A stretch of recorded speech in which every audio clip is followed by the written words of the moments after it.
Kat, you're going to be talking a little bit, and then you'll be presenting. Misha Scott, yeah. So thanks for having me, by the way. This is great. Such a pleasure to be here. I'm so glad you're able to come. Yeah, it's great. So I'm just going to be doing like a general intro as to the founding of the Tannery World Dance and Cultural Center. It's actually 2 years this month that we were founded. And then I'm going to bring out Misha Scott, our artistic director. And she's a dancer and educator here in Santa Cruz and an incredible dancer. She danced 15 years with Garth Fagan Dance, the Lion King choreographer. So I'm really thrilled to present dance, just present her to the community so people can see. So did you also dance with... I studied with them. Yes, most of my studies were with them, but I also traveled and studied. So I didn't dance professionally with them. I was studying most of my life, independently, and then I studied with them for 6 years, and then traveled to West Africa and the West Indies as well to study dance. So that's where my training is. I didn't dance professionally. I started studying and researching, and then starting to teach in the community. And part of the research that I see perhaps inspired you is dance as a cultural expression. Absolutely. And a way of learning about different cultures through the dance. Absolutely. So one of the biggest impressions that came away from my studies abroad was that there's no separation between being a dancer or being an artist or being a musician and being a citizen. It's part of the cultural experience to have all of those things in your life. And so that was a real impression for me, because in the United States it's a little more challenging. I think people feel that either they have to grow up in a dance studio, doing ballet or jazz, or that their experience is often, they have a couple drinks and go out, and that's the only way that they can sort of come to dance. And so for me, part of my desire to create the Tannery World Dance and Cultural Center was really just to get the community involved and brought to dance, and sort of the idea that dance is a human experience. It's something that's available to all of us. It's our right as human beings to express ourselves. And so I really wanted to create a space that people felt welcome, and that it wasn't an elite experience to get up and express themselves through their bodies. And you teach quite a few, it's an amazing mix of dances. You teach African dance, ballet, hip-hop, Cuban, Jamaican, Polynesian. Yeah. There's a type of dance called drum? There's drummers. Okay, there's drummers. Right. You have live drummers. Yeah, we have live drumming. Absolutely. We have courses where people come and sort of learn about drumming and also how to speak to dancers. So that's there's a conversation that actually happens in a class between the drummers and the dancers. And studying in West Africa, of course, that was part of sort of the foundation of learning, is that learning to play drum is an integral part of dancing as well, because there's a call and response that happens in those. But yeah, our studio is incredible. It's like this thriving. Jasmine lives at the Tannery, and so she walks by all the time, and many people are always commenting that there's always something different going on, and it's just this cornucopia of experience that's happening, which is exactly what I wanted to see. That's my dream come true. It's wonderful, and we're the benefits of your dream, and thank you as a part of the Santa Cruz community. And what's also interesting is not only do you have these many different types of dance forms, you also have all ages. Yes. From tiny tots to people of all ages, golden year ages. Golden year, that's right. That's right. To me, I think that it's important to, as I said before, to think about this experience of culture that begins in your young years and continues on. It doesn't end. It is an experience that when you begin in a community space in which parents are dancing, grandparents are dancing, parents and their friends are moving, this is what children learn about who they are. And that becomes their experience in the world. They're artists. They're born into becoming artists. So that's a profound thing. And I also think that it encourages people who come through the space from a young age and all the way up until their elder years, that they support the arts. They understand what the arts look like and feel like. And so that is I think when we start talking about building the artists' audiences, that's where it begins, when they're young. And you talk about the space. I just want to let everyone know that the space, the Tannery World Dance and Cultural Center, is located in the Tannery Art Center at 1060 River Street. And if you want more information, you can go to tanneryworlddance.com. And there's also a phone number, 831-227-6770. Kat Willis is here to talk about the Tannery World Dance and Cultural Center. She's the founder and director. She does the programming. You do some performing? We do. We actually just founded a company, a resident company. It's called Diaspora Dance, and we had a great performance last weekend at the Black Choreographers Festival up in San Francisco. So we premiered work by Misha Scott and Sean Merriman Roberts. He teaches our Haitian class on Friday nights, which is a very popular class.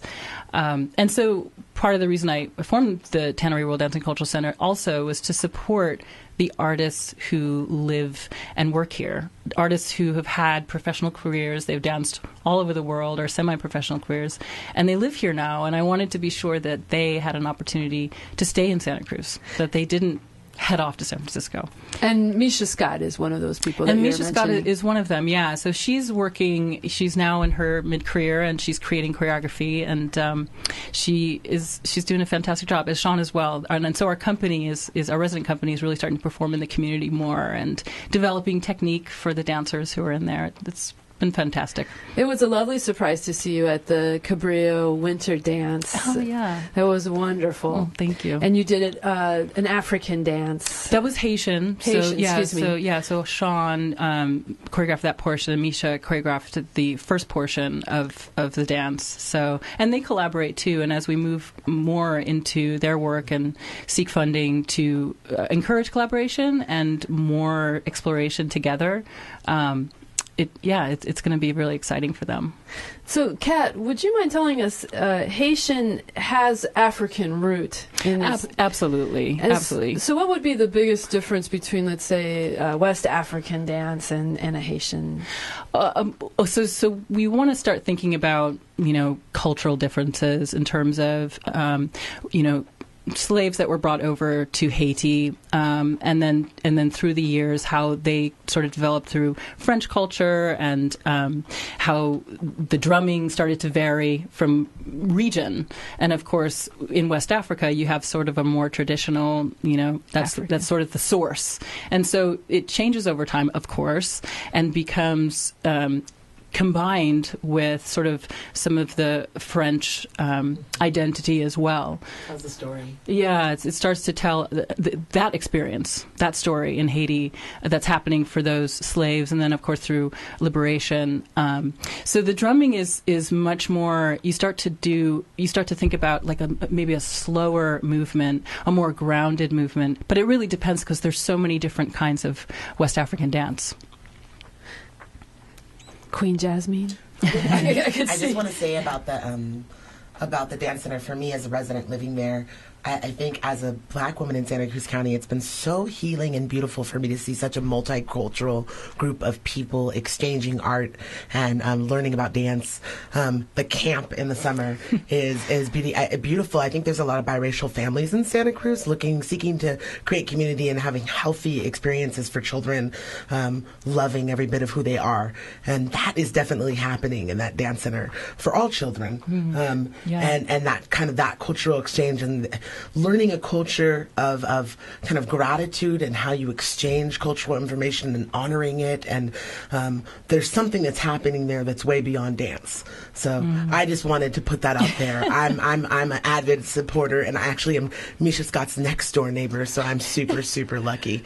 Well, that it goes to the title is Tannery World Dance and Cultural Center. It's not just the dance center. It's not just a dance studio. No. So Queen Jasmine brought up the camp. You got to follow up a little bit more with that, Kat Willis. What is this camp? Talk about the camp. Our camp is so beloved. In fact, I've been getting phone calls already. It's I mean, it is late February, but boy, people are they're ready to go for summer. we do this around the world camp since we were founded in 2012, and it's very popular. It runs about 5 to 6 weeks every summer, and each week is a different exploration of a culture. So, for example, our first week last year was Brazil, and we did Brazilian capoeira with Papiba, who's an incredible capoeira artist who's been here in Santa Cruz for a long, long time. And Misha teaches a technique class, and then the kids do an exploration of the culture. We dive pretty well into, sort of music and dance and the people's language and who are they? How do they express themselves? And really get the kids trying to think about their relationship to dance and then their relationship to the culture through dance and music and the arts. And then at the end of the week, we sort of have this big party. Of course, last year, that on Friday, we did a carnival, which was very fun. Of course, for the Brazilian dance. Absolutely.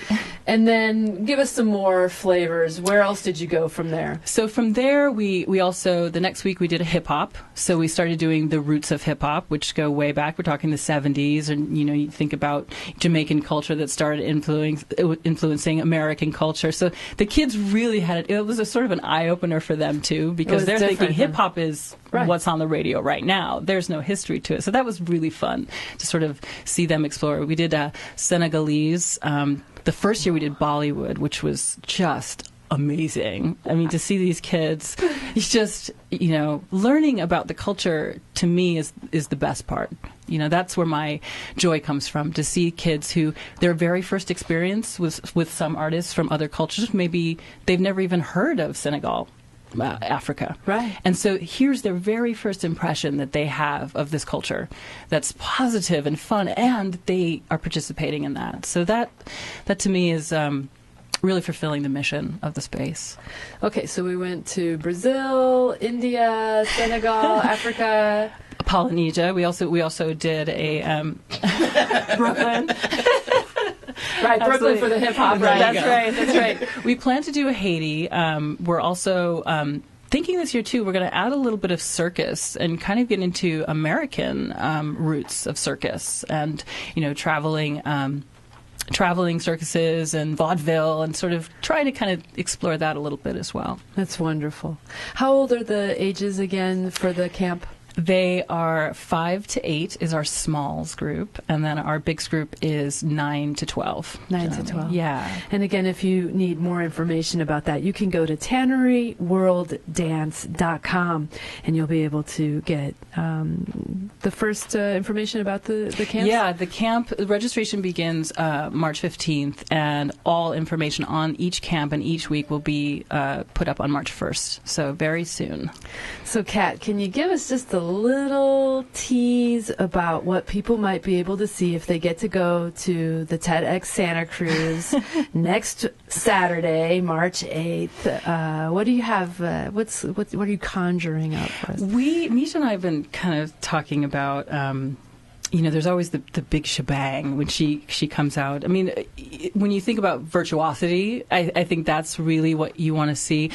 When I think of TEDx, I just think of great minds who are sharing their passion, their creativity, and as equally as that you can do that with a fantastic talk. I think that's what we're planning on doing with Misha, coming out and really showing the outer limits as far as you can reach as a dancer and get to the inspiration, the visceral inspiration. I think people will sort of walk away going, oh my gosh, wow.